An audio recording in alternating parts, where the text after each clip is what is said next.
ওয়াসাল্লাম আল হায়াউ মিনাল ঈমান ওয়াল ঈমানু ফিল জান্নাত ওয়াল বাযাউ মিনাল জাফা ওয়া জাফাউ ফিন নার। প্রশংসা, গুণকীর্তি, স্তম, ভালোবাসা সব কিছুরই যিনি মালিক তিনি হচ্ছেন আল্লাহ। যে আল্লাহ আমাকে আপনাকে বিভিন্ন কাজকে বন্ধ করে দিয়ে এই হাড় কাঁপানো শীতের মাঝে মসজিদে একত্রিত হওয়ার তৌফিক এনায়াত দান করেছেন, সেই মহান মুনিবের দরবারে স্বীকৃত কৃতজ্ঞতা জ্ঞাপন করি। তাই মহাব্বতী শিরে বলি আলহামদুলিল্লাহ। তিনার পরে আখিরের রাসূল নবিকরের সেরামণি বিপ্লবী জননেতা, যিনি 63 বছর জিন্দিগিখানা তিনি তার সাহাবী উম্মতের পিছনে কাটিয়েছেন, সেই নবীর প্রতি দরুদ ও সালাম বর্ষিত হোক। আল্লাহুম্মা সাল্লি আলাইহি আল্লাহুম্মা বারিক আলাইহি। আমি আপনাদের সামনে আজকে কোরআনে একটি আয়াত তেলাওয়াত করেছি এবং একটি পূর্ণ হাদিস। আজকে আমার বক্তব্যের বিষয় হচ্ছে লজ্জাশীলতা। লজ্জাশীলতা একটা এমন একটি বিষয় যা প্রত্যেক মুসলিমদের ভিতরে থাকা একান্ত জরুরি। কথাগুলো খুব ভালো করে মন দিয়ে শুনবেন যে পৃথিবীতে একটি মাত্র প্রাণী মানুষ যাকে লজ্জা করতে হবে। এছাড়া পৃথিবীতে যতগুলো পশু প্রাণী, কীট পতঙ্গ, মশা মাছি যাই আছে, এদের ভিতরে কিন্তু লজ্জাশীলতা তেমন নেই।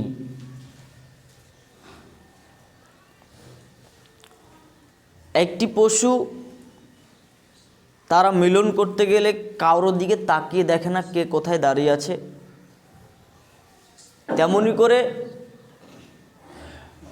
কীটপতঙ্গ বলেন, পশু প্রাণী বলেন, যাই পৃথিবীতে প্রাণী আছে না কেন, এরা তাদের বিবেকে এতটুক তাদের সায়েন্স নেই, এতটুক তাদের বিবেক খাটে না যে আমার আশেপাশে কে আছে, আমি কি ধরনের আচরণ করছি। বোঝা যাচ্ছে যে তাহলে এর ভিতরে লজ্জাশীলতা তাহলে নেই। একমাত্র মানুষ, শুধুমাত্র মানুষ যার ভিতরে লজ্জাশীলতা রয়েছে, তার ভিতরে হায়া, শরম, লজ্জা যার ভিতরে আল্লাহ দিয়েছেন। এরা মাপ করতে পারে, আঁচ করতে পারে। আপনি বসে আছেন, একটা ছেলের সাথে আপনি খুব খারাপ ভাষাতে গালি দিচ্ছেন, আপনার বাবা চলে এসেছে, সঙ্গে সঙ্গে আপনি চুপ হয়ে গেছেন। আপনার শ্বশুরকে আপনি দেখতে পেয়েছেন, তখন আপনি একটু মাথাটা নত করে আপনি চুপ হয়ে গেছেন। মানে আপনার বিবেকে বলছে, আপনার বিবেক এখানে কাজ করছে যে হ্যাঁ, এখানে একজন কোনো মহান ব্যক্তি এসছে। মানুষ খোলামেলায় জেনা করতে পারবে না, লজ্জা লাগে। তাহলে পশুর ভিতরে যেই গুণগুলি রয়েছে, পশুরা খাবার খেতে গেলে এরা মাপ খুব অল্প করতে পারে। শুধুমাত্র একটি প্রাণী আল্লাহ পৃথিবীতে করেছেন, মানুষ, যার ভিতরে রয়েছেন লজ্জাশীলতা, যার ভিতরে রয়েছেন লজ্জা, যার ভিতরে রয়েছেন হায়া, যেটাকে আমরা বলি শরম। এই শরম, লজ্জা, হায়া একমাত্র মানুষের থাকবে। আর এ কথাই ঠিক যে মুহাম্মদ সাল্লাল্লাহু আলাইহি সাল্লাম বলছেন ঈমান এবং লজ্জা দুটো এক অপরের সঙ্গে জড়িত। ঈমানবিহীন, লজ্জাবিহীন ঈমান সাকসেসফুল নয়, এবং লজ্জাবিহীন ঈমান সাকসেসফুল নয়। আপনি হাজারও আপনি ঈমান নিয়ে আসেন না কেন, আপনার ভিতরে লজ্জাশীলতা আপনার ভিতরে যদি না ঢুকে, তাহলে আপনি প্রকৃতপক্ষে ঈমানদার নেই। যেমন আপনাকে একটা হাদিস শোনাই। রাসূল সাল্লাল্লাহু আলাইহি সাল্লাম বলেন, আবু হুরায়রা রাদিয়াল্লাহু তাআলা আনহু হতে বর্ণিত, তিনি বলেন যে আল হায়াউ বিজুন, আল্লাহ রাসূল বলছেন আল ঈমানু বিজুন সাবউনা। তিনি বলছেন যে ইমানের 70 অধিক শাখা রয়েছে। ইমানের 70 অধিক শাখা রয়েছে। সব থেকে আফজাল আফজালুহা কাউলু লা ইলাহা ইল্লাল্লাহ। সব থেকে ভালো উত্তম ইমানটার নাম হচ্ছে লা ইলাহা ইল্লাল্লাহ। এটা হচ্ছে সব থেকে ভালো ইমানের নাম।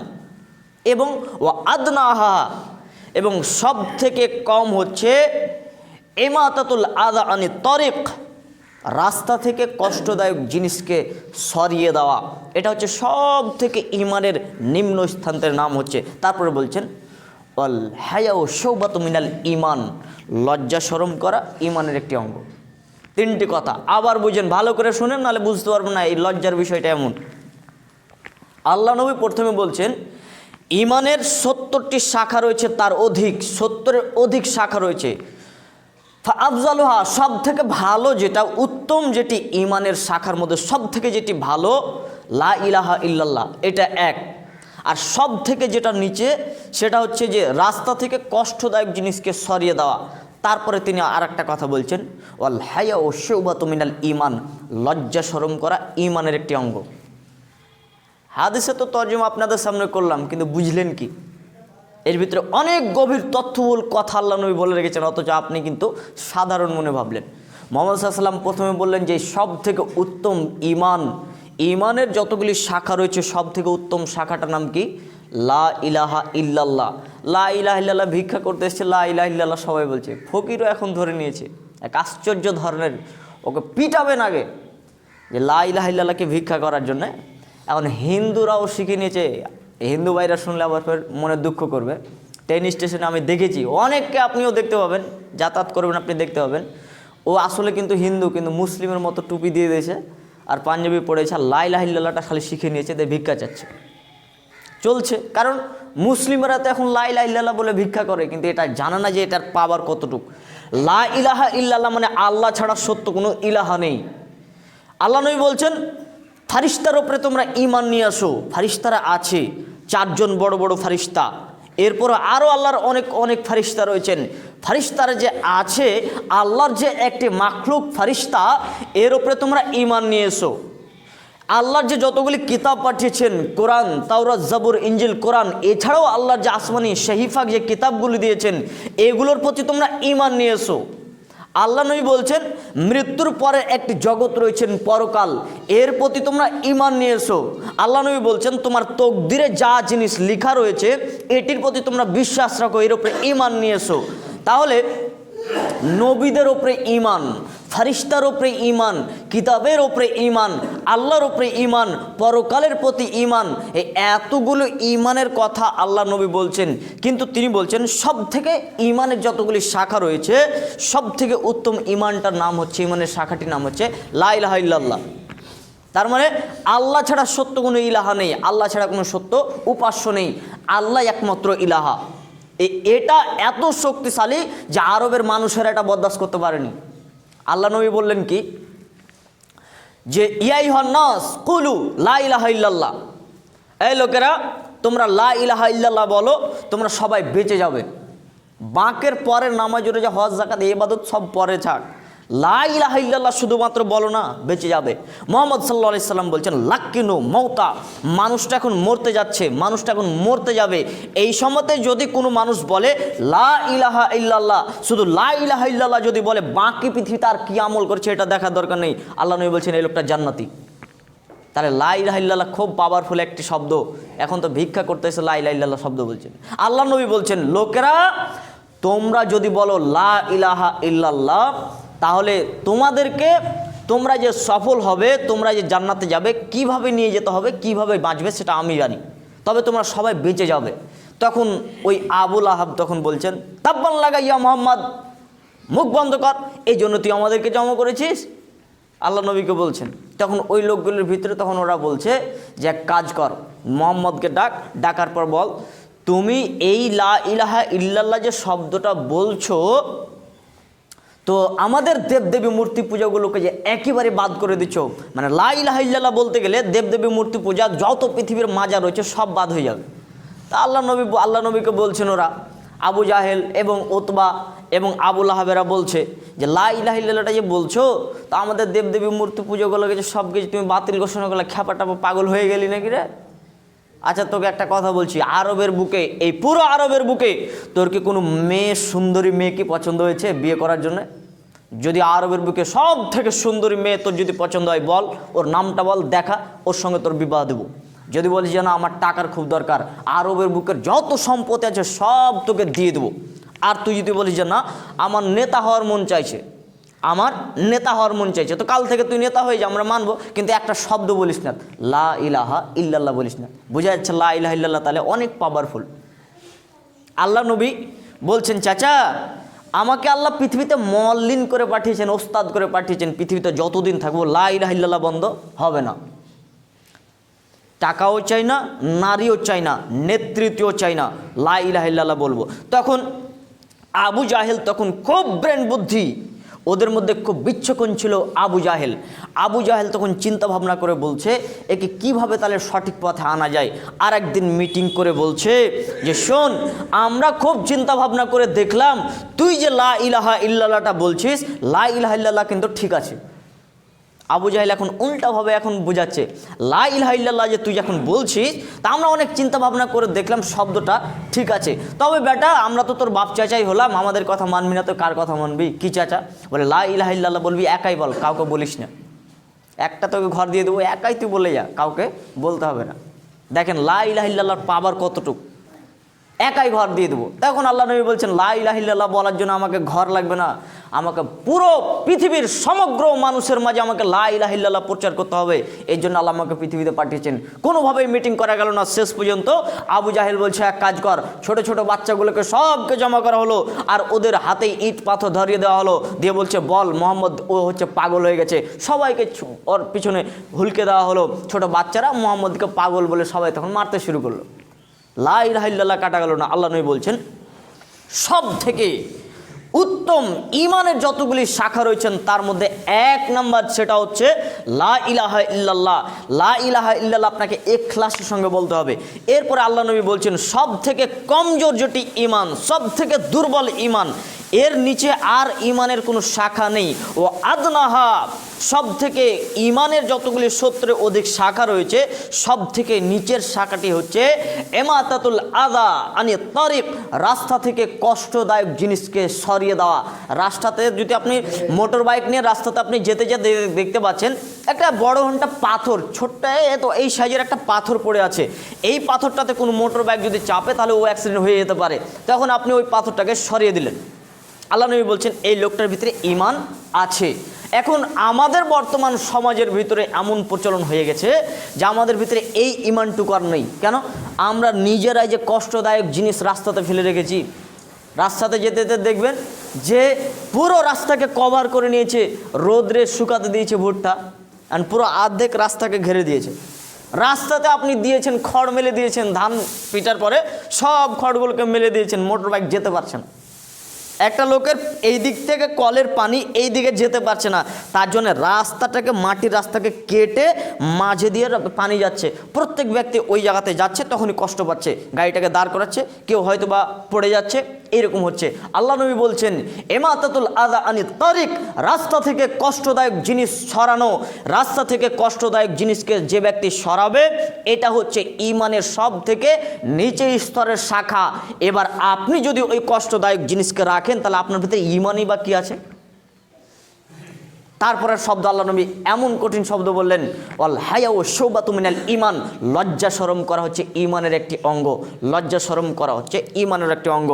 আব্দুল্লাহ ইবনে ওমর রাদিয়াল্লাহু তাআলা আনহু তিনি বলেন আল হায়াউ আল ঈমানু আল হায়াউ, আল্লাহ নবী বলছেন লজ্জা এবং ঈমান এই দুটি একে অপরের সঙ্গে জড়িত রয়েছেন। এক অঙ্গের সঙ্গে আর এক অঙ্গ, মনে করুন এই দুইটি আঙুলকে এইভাবে আমি জড়িয়ে রেখেছি। এই দুইটি আঙুল যেভাবে জড়িয়ে রয়েছে, আল্লাহ নবী বলছেন ও রাফা আহাদুহুমা, যদি একটাকে তুলে নেওয়া হয় রাফু আখির, তাহলে আর একটাকে তুলে নেওয়া হলো। এই দুটার সঙ্গে জড়িত রয়েছে, একটাকে যদি সরিয়ে দেন তাহলে আর একটা কী হলো, সেটা এমনিতেই হয়ে গেল, খসে গেল। তা আল্লাহ নবী বলছেন লজ্জা এবং ঈমান দুটো একে অপরের সঙ্গে একেবারে জড়িত রয়েছে, অঙ্গাঙ্গ হয়ে তার একে অপরকে জড়িয়ে ধরে আছে। লজ্জা এবং ঈমান দুটো একে অপরকে জড়িয়ে ধরে আছে, যদি একটাকে টানা হয় তাহলে আর একটা এমনিতেই খসিয়ে দেওয়া হলো। বোঝা যাচ্ছে যে তাহলে লজ্জার সঙ্গে ঈমানের খুব অত্যন্ত মিল রয়েছে। কারণ আল্লাহ নবীর আরেকটি হাদিস আমরা দেখতে পাই, আবু হুরায়রা রাদিয়াল্লাহু তাআলা আনহু হতে বর্ণিত, তিনি বলেন আল হায়াউ, যে লজ্জা শরম, আল হায়াউ মিনাল ঈমান ওয়াল ঈমানু ফিল জান্নাত ও বাযাউ মিনাল জাফা ওয়া জাফাউ ফিন নার। তিনি বলেন যে লজ্জা শরম করা ঈমানের একটি অঙ্গ। লজ্জা শরম, হায়া, লজ্জা শরম করা একটি ঈমানের একটি অঙ্গ। এবং নির্লজ্জাটা দুশ্চরিত্রের একটি অঙ্গ। দুশ্চরিত্রের দুশ্চরিত্র একটা মানুষ বিভিন্ন দিক থেকে হতে পারে। একটা মানুষ চুরি করে, ডাকাতি করে, মানুষ মার্ডার করে, নারীদের পিছনে ঘুরে বেড়ায়, সুদ খায়, মিথ্যা কথা বলে, এই অনেকগুলি পাপ নিয়ে একটা মানুষের চরিত্র খারাপ হয়, দুশ্চরিত্রা মানুষ হয়। তো তার মধ্যে আল্লাহ নবী বলছেন যে আল বাদু মিনাল জাফা ওয়া জাফাউ ফিন্নার, যে একটি মানুষের ভিতরে যদি লজ্জা না থাকে, লজ্জা যদি না থাকে, তাহলে ওই লোকটা হচ্ছে নির্লজ্জ, লোকটা হচ্ছে দুশ্চরিত্র, এবং দুশ্চরিত্রা লোকের স্থান হচ্ছে জাহান্নাম। তাহলে প্রথমে বললেন কি, যে ঈমান যার মধ্যে রয়েছে তার জন্য রয়েছে জান্নাত, ঈমানের সঙ্গে রয়েছে জান্নাত, দুশ্চরিত্রের সঙ্গে রয়েছে জাহান্নাম। যেই লোকটার দুশ্চরিত্র থাকবে তার জন্য রয়েছে জাহান্নাম। এই জন্য তো আব্দুল বিন মাসুদ রাদিয়াল্লাহু তাআলা আনহু তিনি বলছেন, আল্লাহ নবী সাল্লাল্লাহু আলাইহি সাল্লাম তিনি বলেছেন, ইদালাম তাস্তাহি ফাসনামা শাইতা, যখন মানুষের লজ্জা শরম থাকে না তখন মানুষ সব কিছু করতে পারে। যখন মানুষের লজ্জা শরম থাকে না তখন মানুষ পৃথিবীতে সব ধরনের পাপ করতে পারে। একটা লোক মদ খাচ্ছে দিবালোকে সবার সামনে, তার মানে এই লোকটার লজ্জা শরম নেই। যেই বেশ্যাখানাতে পতিতালয়ে যেই নারীরা দাঁড়িয়ে থাকে, টাকা নিয়ে একটা ছেলের সঙ্গে কিছু মুহূর্তের জন্য ওই ছেলেটাকে সুখ শান্তি দেয়, এই মেয়েটার কিন্তু লজ্জা শরম নেই, নচেত রাস্তাতে দাঁড়িয়ে থাকে কেন? তাহলে একটা মেয়ে জেনার পাপ করছে, সে রাস্তাতে দাঁড়িয়ে থেকে জেনার পাপ করছে, আর আপনার দ্বারাতে অনেক বেহায়াপনা কাজ চলছে। তাহলে আপনি বলুন, ওই মেয়েটা যেমন লজ্জাশীলতা যেমন সে বেহায়া, আপনিও তেমনই বেহায়া। মুহাম্মদ সাল্লাল্লাহু আলাইহি সাল্লামের হাদিস অনুযায়ী বোঝা যাচ্ছে, ইদালাম তাস্তাহি ফাসনামা শাইতা, যখন মানুষের লজ্জা থাকে না তখন মানুষ সব কিছু করতে পারে। মানুষ একে অপরের সঙ্গে চুগলখুরি করতে পারে, একে অপরকে জোরে গালি দিতে পারে, সে সুদ খেতে পারে, সে মদ খেতে পারে, সে নেশাদার দ্রব্য পান করতে পারে, দিবালোকে পান করতে পারে। ও মদ প্রকাশ্যে না খেয়ে ওই লোকটা চুপে চুপে খাক বা প্রকাশ্য খাক, ওর ভিতরে যেমন লজ্জা নেই, আপনিও তেমন প্রকাশ্য মানুষের সামনে আপনি বিড়ি খাচ্ছেন, তাহলে আপনারও লজ্জা নেই। হাদিস বলছেন 1450 বছর পূর্বে মুহাম্মদ সাল্লাল্লাহু আলাইহি সাল্লাম বলে গেছেন, আমি শুধুমাত্র তর্জমাটা করে দিচ্ছি।